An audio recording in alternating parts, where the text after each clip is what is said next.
Sag-Aftra Awards. You guys watch them? You watch them? I know I kind of go off on the awards shows sometimes, but Kieran Culkin made me laugh so hard. I'm like, either he didn't know it was going to go down, or maybe he's been drinking a little bit, but his speech was hilarious. It took him a long time to get to it. He's like, I don't know, I'm here. Why am I here? It was so much fun. Conclave getting the best cast made sense to me too. That movie is amazing. I know some people have given me crap on. I'm like, I like this. The acting's phenomenal. It's an interesting story. It's phenomenal. I mean, Zoe Saldana getting over for Amelia Perez was like one of the biggest ones because they thought that was going to sweep so many of the series. But it really, I think ever since the controversy, I think it went to a backseat. But I'm happy to see that because what I did see of that movie, like she was like one of the best parts. I'm happy that she got recognition in there as well. Demi Moore, of course, best female lead. I watched that movie, Val. I watched it finally. Oh my God. Is it good? Is it good? It's good, but it's creepy as shit. Prepare yourself. You need to take. Don't be eating during it. Just don't be like once it gets later and later in the movie. I had a good laugh, you know. Oh, did you watch it, GR? Because I told you to watch it. Did you watch it? Yeah, I did. It didn't bother me at all. I just thought it was kind of funny. Oh my God! She's like, it's one more day. Funny. That's great. one more day. It's fine. One more day. I'm like, no, don't do that. You're gonna kill yourself. Very fascinating movie, and of course, all right, Shogun winning multiple. That made sense to me. Best supporting actor in a drama series, or actress, I should say. Also, again, best actor in a drama series. Come on, guys, great cast over there on Shogun. That's been cleaning house across the board. And Gene Smart wasn't there, and Martin Short weren't there, but they won best male and female comedy. But I gotta tell you too, the one thing that everybody I'm gonna say is Chalamet up there getting best male lead, and of course he's like I want to be the best amongst everybody. I know, and I want to be like I'm Daniel Day-Lewis, and that part of me was like, Chalamet, we're competing. That's what it is. Me and Chalamet, we're gonna be competing one day. I'm coming after you, Chalamet. I'm coming after you. But the SAG Awards were fun, just very laid back, guys. If you didn't see them, check them out. They're streaming on Netflix. And there was a lot of, who should have been there? All the producers from Hollywood Squares. There's a lot of talent there. They could have poached that talent for Hollywood Squares season 2 because Hollywood Squares has been picked up for a second season. The reboot of the original. Drew Barrymore is the center square. She's the staple. She's always there. The initial views were great for this first season. 5.4 million views in the first 35 days across all platforms. This reboot's doing fantastic, guys, for them. And on top of that, too, they have a bunch of big casts that have come in. But most necessary, of course, is the main host of this, NFL analyst and CBS morning co-host, Nate Burleson, who is actually doing great for this show, too. They're loving this so well. They're loving his performance. Jay Leno was on this, Whitney Cummings, Pete Holmes, Chaka Khan, Thomas Lennon, Nelly was on here. There's so many people. Patton Oswalt, I keep going on and on. JB Smooth, so many people have been on this. I love this. It's great. It's fun. We're getting back in history a little bit and doing something fun over there. And it's been renewed for more. And there's more coming, guys. Get ready for it. Just like there's more coming for Clayface. We've been waiting to hear about Clayface for a while. A director has been attached to the Batman spinoff. This is supposed to be like a down and out kind of gritty B-level type budget type movie here. And Mike Flanagan scripted this. Now he's doing the Exorcist movies over for Universal. And so he actually was supposed to direct it, but he wasn't actually. He's too busy. So they brought in James Watkins to actually direct. He's officially signed on. And James Watkins has been doing a bunch of stuff. He did that movie. Did you guys see it? I saw it. Wasn't a big fan of it. Speak No Evil, the Danish reboot. It was okay. But, for psychological, maybe this is the person you kind of want in this situation. He also did like Lady in the Water. He's done a lot of different movies. A Woman in Black. And also worked on Black Mirror as well. So hopefully you can translate that over here for Clayface. So I want to hope that does well. But I was expecting like a big director here being like in the DCU. Like, I don't know, maybe Scorsese? I don't think Scorsese would have done this, but maybe Scorsese? He wouldn't do a DC project. It's my dreams, guys. But he's actually doing this movie with Dwayne "The Rock" Johnson, Leonardo DiCaprio, and Emily Blunt. That's his next movie. Clayface, don't know who this is. He's a DC villain there, Kira. He's a dramatic actor who wants to be a big time actor. It doesn't happen. He goes through an accident. He turns into clay. He can morph into anything, and then he starts killing people. So I'm gonna say this about that. And then Batman's got to take him down. A great character. I'm excited to see if they actually bring in Alan Rickman, who's been playing now. Alan Tudyk, who's been playing him across the board. I know that Alan Rickman. Again, Alan Rickman, R.I.P. man, R.I.P. Alan Rickman. I loved him so much. Yeah, right. But Tudyk is great. I hope they bring him in. But with this, though, guys, with this movie with Scorsese, I'll tell you this: they've got multiple bids for it. The Rock and actually Emily Blunt came to Scorsese and came to DiCaprio and said, "I want to do this." It's based on a true story about a ruthless Hawaiian crime boss. And it took place in the 60s and 70s, but the film's going to focus on this time where this island paradise they're saying has this aspiring mob boss. He's battled the rival crime factions to wrestle control of the underworld on the Hawaiian Islands. It's a bloody battle, they're calling it. They're kind of saying it's like The Departed meets, again, like Goodfellas, which I'm all about that, guys. And The Rock has been trying to pitch this for a while, and he's got Scorsese on board. Let's make that happen.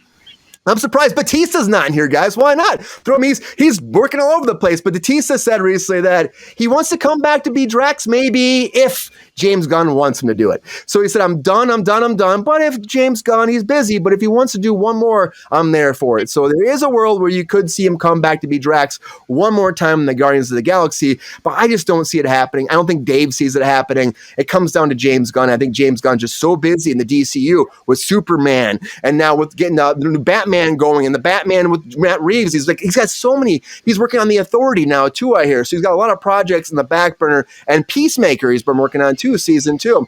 We'll have to see if that actually comes to fruition for them. And something that keeps going to fruition, guys, is this Blake Lively and Baldani situation, guys. Oh my God. Every day there's something new about this, right? But now she's actually added to the whole lawsuit. Now, Blake Lively came in and she said there's multiple women that are on board with her case to actually fight against Baldani, making it a toxic work environment. Text messages, correspondence, all of that. She didn't put it in the updated documents for the court case, but she said they're all going to come there and testify against Baldani on the day. And all these people are going to just sink this ship. And this is a toxic environment. It's not just her. There's more women that he was going after. I can't wait to see where this goes. Again, we've seen so many receipts from him. This is still holding back. We'll have to wait for our court date. Well, it is still coming, guys. I just hope somebody gets an epiphany and figures this out, because this is going on for way too long. And I want this to be settled, but I think they're going to go to court, guys. But epiphany is coming, guys. Have you heard about this movie coming? Kristen Wiig, Bill Murray. What a combo, right? Yeah. Epiphany is from Palm Springs director. Did you guys see that movie? I like that movie on Hulu quite a bit. Max Barbacow did that. Well, this is about now Kristen Bell's I got Kristen Bell in the mind because I'll talk about her at the SAG Awards. Kristen Wiig, apparently she's about to lose her house, all of her money, and she's looking to marry a millionaire as fast as she can. And so she finds Bill Murray and she tries to seduce him so she doesn't get kicked out of her house and so she can actually live the life of luxury she's been living for years. It sounds like fun. Bill Murray and her together. Why not, guys? It'll be fun. It'll probably be a Hulu production, too. They're still getting out there, so I'll keep you updated as this moves forward. But you know what? I had an epiphany looking at all the news, too, today, because I realized that I feel like Ryan Murphy has been making a cinematic universe, guys. Because you hear about this 911 and Dr. Odyssey crossover. I'm like, is everybody in the same universe somehow? Now, this is a bit, and it might be. Maybe that's his whole thing, Ryan Murphy. I don't know, but 911's Angela Bassett is now going to be actually on Dr. Odyssey, which has been doing fantastic. She's going to get on a cruise ship, which is, of course, our Dr. Odyssey one. And on that, you're going to have some people trying to break into the vault, and she's got to solve the case along with, again, the Dr. Odyssey crew, Joshua Jackson, and everyone else. So if you're loving that show, if you love 911, get ready for that crossover. I do know Angela Bassett, we're talking about award seasons. She wasn't that excited. She recently said in an interview, too, talking about, like, her, like, what she's kind of saying about what she thought she was going to win for her performance. She was like, I thought she was going to, I think it was Wakanda, for, but she was worried about, or she actually said she was disappointed about losing her Oscar to Jamie Lee Curtis recently about that 2023 Academy Awards. And she said, it's interesting because I wouldn't have been disappointed if the outcome, if I didn't think I was deserving. So she's like, I thought I was deserving and I didn't get it, and that made me disappointed. But I'm like, you can always be like excited about something, but it comes down to this: when you're nominated for something, there's no guarantee. Accept that and take it. I was nominated for Best Double Stand-In in Hollywood. They have this weird little award series. It's fantastic. They're doing it. They've done it for 7 years. I was nominated for Best Stand-In Double. I didn't win. I'll give it a womp womp. But I got to tell you this, though. It was great to be there. I was happy being acknowledged for the work I've done. And it was fun. It was just fun to see people, fun to dress up and be there. And that's what it comes down to sometimes. So honestly, I get being upset about it. But you know what? We just got to take it in stride. We're actors. We're getting our feelings hurt every day, in and out, every day. It's what it is. At least we're not dealing with this situation the Menendez brothers are, because the Menendez brothers guys are not getting out.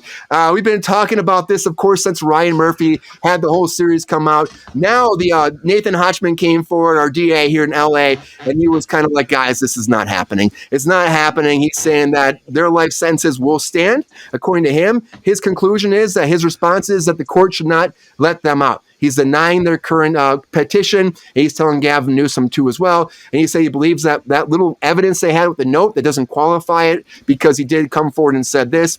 He said that sexual abuse does not justify killing your parents. So that's what he's saying. And so if you're the Menendez brothers, they're probably very upset right now. If you're fans of them, you're probably upset. But to me, I'm like, what do you do? He's the guy in charge, and they can keep trying to get out. But I think it is done. But maybe if they go on, Quiz with Balls, they can get out, guys, because Quiz with Balls has been renewed. And maybe they can play. It's family against family. If you don't get the quiz right, a ball knocks you into a pool of water. It's coming back for a second season. Maybe they can get out if they go there. I don't know. Or maybe if they just give Hockman like a subscription to Denise Richardson's OnlyFans page. Maybe they can get out that way too. I don't know, but she has an OnlyFans page. It just blows my mind. Good for her. You know what? Good for her, guys. I'd check it out. A lot of breaking news, guys. A lot of breaking news.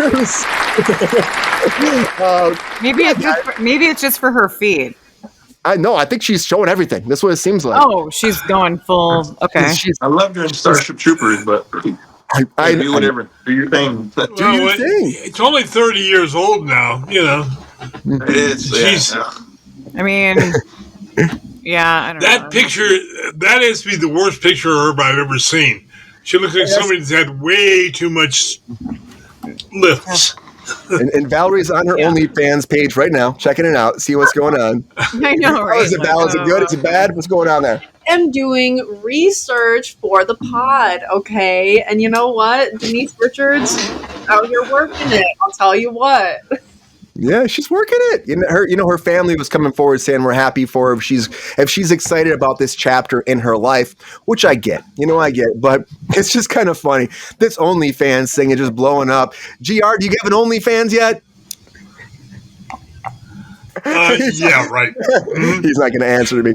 Anyways, everybody, a lot of breaking news. Yo, player, if you enjoyed this video, please like and subscribe and hit the bell to be notified when we are live. And if you are able to join our Patreon, please join. Because the Pepestar needs more snickety snacks. Because I'm hungry. Holla back. Love y'all.